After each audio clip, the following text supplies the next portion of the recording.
Pessoal, estamos aqui com o Michelson Borges, que é pastor, jornalista, e como a gente estava conversando aqui, ele é um dos que começou a divulgar o design inteligente aqui no Brasil, lá em 98, né? Milênio passado, então já faz tempo. Então, temos a grande oportunidade de estar com ele aqui. Ele também é fundador do site criacionismo.com.br, com muitos artigos e muita informação, e vocês podem estar conferindo também. Então, prazerzão estar com você aqui. Prazer, meu também. Muito obrigado. A gente está no Mackenzie, vocês podem observar aqui atrás, né, na abertura do Discovery Mackenzie, com parceria do Discovery Institute.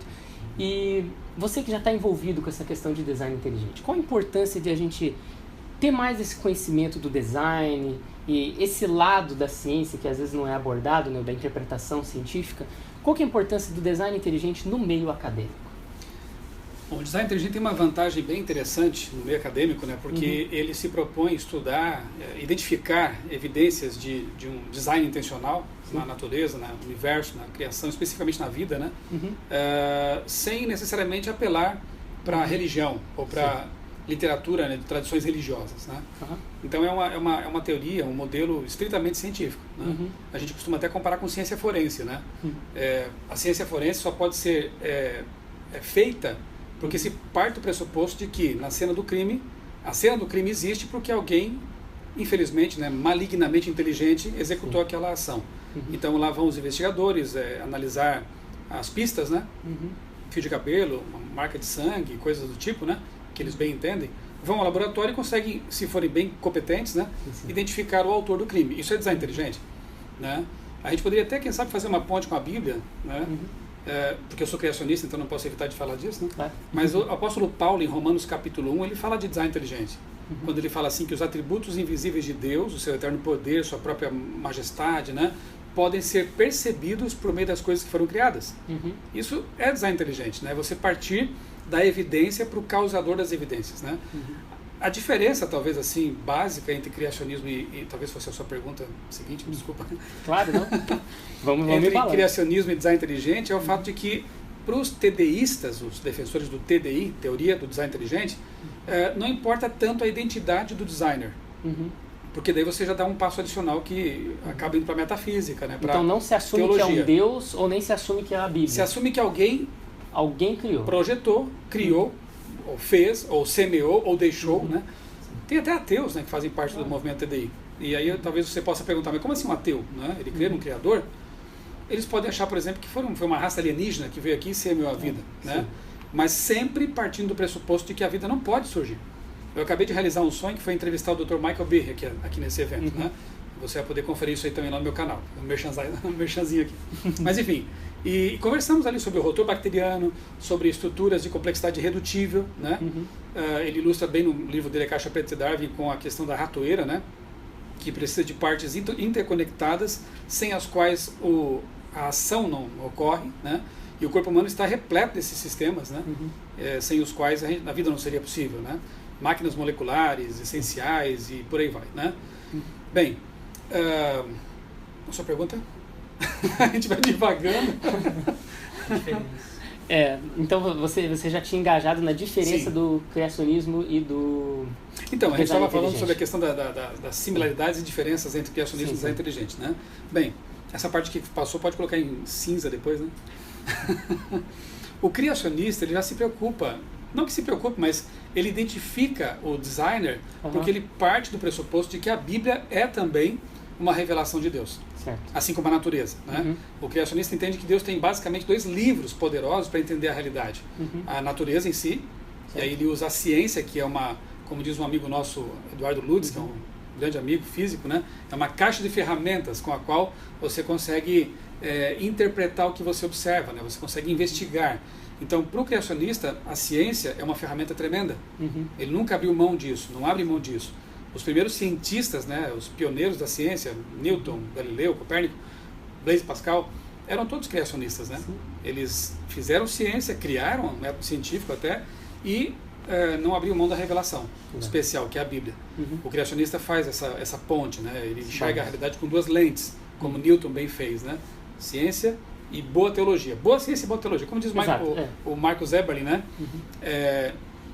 O evolucionismo é a junção de má filosofia com má teologia. né, ou com má ciência, né? E nós entendemos que o criacionismo deve ser, e por isso a nossa luta por um academicismo mais coerente, né, mais consistente, né, com pessoas bem formadas, para que nós possamos usar a boa ciência, Paulo chama de verdadeira ciência, né? Sim, sim. E a boa teologia, com uma hermenêutica sólida, com uma exegese consistente, né?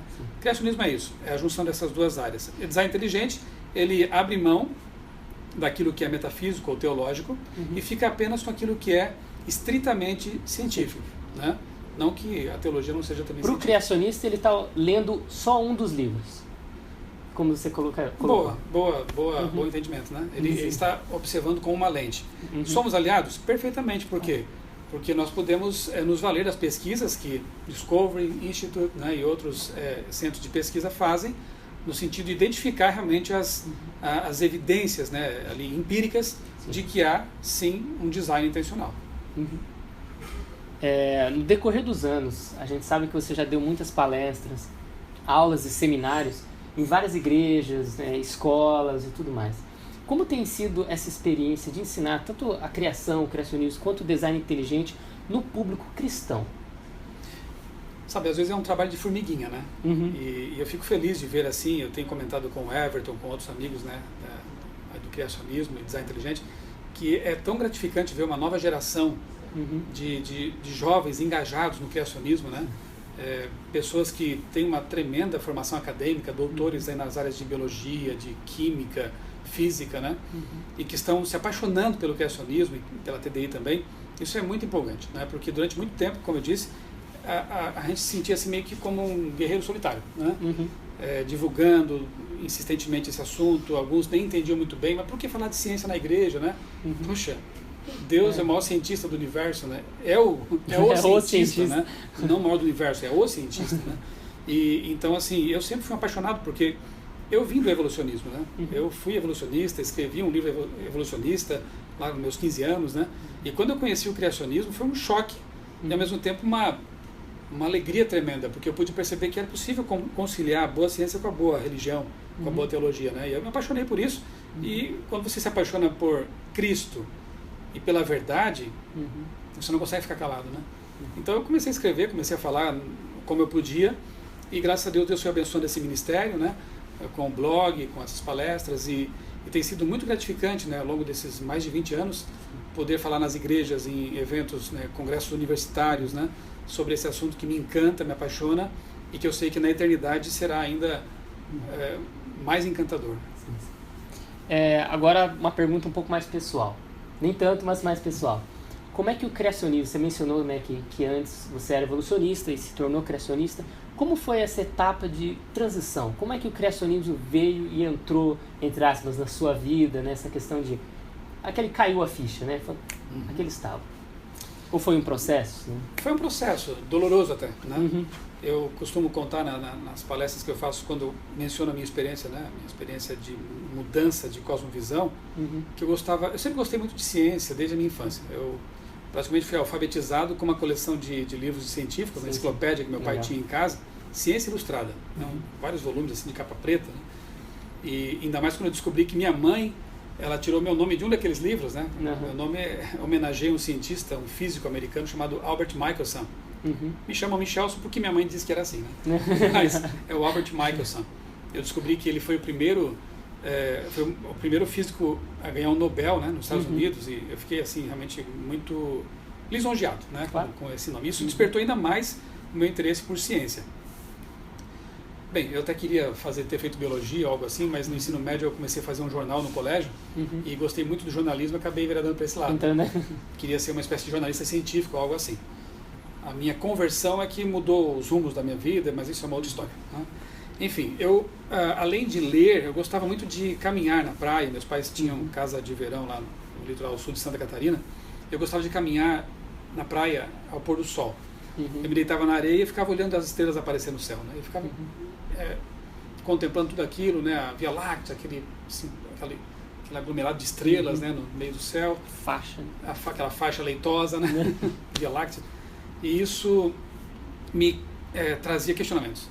Porque toda a literatura que eu tinha lido, né, na minha infância e adolescência, falavam de Big Bang, falavam de o universo sendo tendo surgido naturalmente, né? E tal, uma expansão caótica, enfim. E não fazia sentido porque eu sabia que o universo ele revela, na verdade, muita ordem, né? Constantes, finamente ajustadas, leis precisamente estabelecidas, né? E como que do caos a ordem poderia provir, né? Eu não conseguia harmonizar essas coisas, né? Aquela ordem que eu observava e a ideia macroevolutiva, né, que eu tinha conhecido nos livros, nos filmes, nos desenhos animados e coisas assim. Conhecer o criacionismo, então, quando eu estava no ensino médio fazendo curso de química, eu conheci um jovem, uma espécie rara, um espécime raro, né? Um criacionista, adventista, e foi ele que me apresentou esse modelo, essa visão de mundo, né? Que até então eu nunca tinha ouvido falar dela. Eu costumo dizer que eu tive um sentimento ambivalente, assim, eu fiquei, ao mesmo tempo que eu fiquei feliz, eu fiquei revoltado. Sim. Porque eu sempre estudei em escolas públicas, né? Desde a minha infância. Depois eu fui para uma escola técnica, do 5º ao 8º ano, naquele tempo só tinha 8º ano. Depois eu fui fazer o curso de Química, numa escola técnica também. Depois eu fui para uma federal, onde eu fiz jornalismo. E em nenhum desses lugares me falaram que havia, pelo menos, uma forma consistente de questionar a evolução. Sim. Nem precisava falar de religião, mas eu queria só saber, né, ter sabido que o darwinismo não é toda essa Brastemp, né, que, como diz o Enésio, que se pinta por aí, né? Um modelo tão bem construído, que não tem falhas epistêmicas, né? Eu fiquei revoltado de não ter tido acesso, né, a esse modelo. Eu até costumo dizer para os... Eu dei aula um tempo de história lá na Escola Adventista em Florianópolis. Eu costumava dizer para meus alunos, fiquem felizes, porque vocês são privilegiados de estudar numa escola que possibilita vocês conhecerem pelo menos os dois lados da moeda e tomarem a decisão de vocês, porque eu não tive essa oportunidade, né? Mas, como eu disse, eu fiquei feliz também quando conheci o criacionismo, porque daí o meu caos interior pôde ser harmonizado e eu pude perceber que eu podia ser um amante da ciência e um amante da teologia também. Você mencionou, eu estava ouvindo a questão da ordem do universo, né, complexidade, como a gente falou aqui, né, em relação ao design e tudo mais. E pegando nessa linha de evidências assim, de uma criação ou de um designer, qual seria alguma outra coisa, alguma outra evidência ou contexto, algo assim, na ciência ou na Bíblia também, que aponte diretamente para um criador? Para você, assim, que você acha forte, além da ordem e complexidade? Temos mais meia hora? Algum ponto que você acha interessante? No meu livro História da Vida, eu procurei colocar ali as evidências que mais me impressionaram, né? Ele é quase que um livro autobiográfico, embora não seja uma autobiografia, né? Mas ali estão dispostas as ideias, né? O caminho que eu percorri para me convencer de que realmente o criacionismo é o modelo mais coerente para explicar as origens. Eu costumo partir da cosmologia e terminar na Bíblia, digamos assim, nas palestras que eu faço. Então, assim, o argumento cosmológico eu acho fantástico, né? Tudo que tem um começo tem que ter uma causa, tudo indica que o universo teve um começo, então ele tem que ter uma causa. Qual foi essa causa primeira não causada, né? Que Newton chamava de Pantocrator, né? O Todo-Poderoso, né? Ela só pode ser realmente uma causa que transcende o tempo, espaço e a matéria, porque ela criou o tempo, espaço e matéria. Tem que ser uma causa eterna, tem que ser uma causa todo-poderosa, porque criou um universo muito vasto, né? E uma causa inteligente, porque criou um universo vasto que funciona. Uma causa pessoal, porque planejou criar alguma coisa assim. E somente alguém que escolhe, né, decide, tem poder de volição, é que pode ser uma causa pessoal. E curiosamente é a mesma causa descrita na Bíblia. É um Deus todo-poderoso, um Deus eterno, transcendental e pessoal, né? Então a cosmologia para mim oferece muitas respostas no sentido de apontar para um criador. Aí a biologia, outra área fascinante, né? Ela nos fornece o argumento teleológico, né? De projeto, de design, né? Tudo que tem um projeto tem que ter um projetista. Tudo indica que a vida tem um projeto, então ela tem que ter um projetista. Quem foi? É o mesmo, né? Então você pode falar sobre, que falávamos há pouco, né? Máquinas moleculares, sobre sistemas de complexidade redutível, sobre a informação genética, né? Informação provém de onde?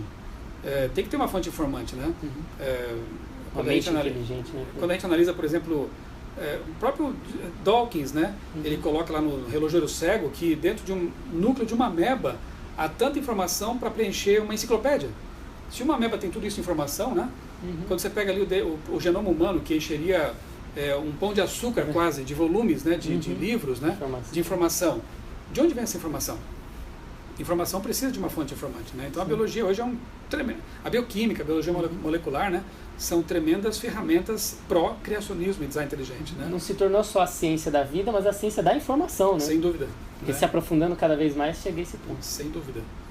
E aí o passo adicional, talvez fosse o passo quase que final, seria entender que a Bíblia é a revelação especial de Deus. Por quê? Bom, aí nós temos a arqueologia bíblica, que vem mostrando ao longo dos anos que o pano de fundo histórico da Bíblia é confiável, e se sua história é confiável, por que não sua teologia? Né? Se ela é o documento antigo mais confirmado por achados arqueológicos, né? Que mais dispõe de manuscritos que confirmam, né? Os textos, se sua redação começou a ser feita 40, 50 anos depois dos fatos, né?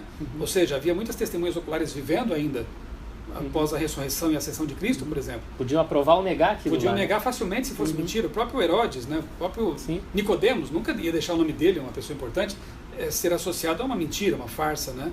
E aqueles homens e mulheres não morreriam por uma mentira que eles inventaram, né? Então, assim, tudo leva a crer que realmente é um relato confiável, fidedigno. Aí você tem as profecias perfeitamente, detalhadamente cumpridas, né? Não há nenhum livro, não sei se você já teve a curiosidade de ler Nostradamus, por exemplo, né? Aquelas centúrias são muito cifradas, muito enigmáticas, né? Agora você pega Daniel, ele identifica o nome dos impérios sobre os quais ele fala, pontualmente, Grécia, Roma, isso séculos depois dele mesmo ter vivido, né? Então, isso tudo e principalmente, e aqui eu acho que entra a questão mais subjetiva talvez, né? Mas que ninguém pode negar porque é uma experiência pessoal, né? Sim. O papel, o poder transformador da Bíblia. Hoje eu não consigo ficar um dia sem lê-la. E eu sei que eu seria uma pessoa muito ruim, né? Porque eu me conheço, eu sei os monstros que eu carrego dentro de mim, né? E todo ser humano deve admitir isso, embora talvez maqueie um pouco isso aí, né? Não fosse a Bíblia e a atuação do Espírito Santo em minha vida, eu sei que eu não seria talvez um bom pai, um bom marido, um bom cidadão, né? E não estaria aqui agora falando com você sobre isso, porque foi, na verdade, o encontro que eu tive com Deus que ajudou a mudar a minha cosmovisão. Eu já conheci pessoas que tiveram assim a visão de mundo mudada por argumentos, né? Mas a vida transformada é só pela atuação de Deus realmente, né? Então, partindo de lá, chegando aqui, eu consigo construir uma estrada, um caminho interessante, às vezes doloroso, não é tão fácil, mas que compensa, né? Porque o Dr. Ariel Roth diz isso, né? A verdade é ampla e deve ser buscada de forma ampla também, né? Usando todas as ferramentas que a gente possa, das quais possamos dispor. E eu quero dizer que vale a pena. Essa procura, essa aventura vale a pena, porque se existe uma vida eterna, negá-la é um risco muito grande. Né? Pessoal, gostaria então de agradecer. Muito obrigado pela oportunidade. Prazer. Bom ter você aqui, bom ter você nesse evento maravilhoso, né? Conhecendo tanta gente legal. E a gente se conheceu hoje, na realidade, né? Já conversamos antes, mas pessoalmente hoje. Então, novamente, muito obrigado. Um grande abraço a você que está nos assistindo, né? Que Deus te abençoe também. Tchau, tchau.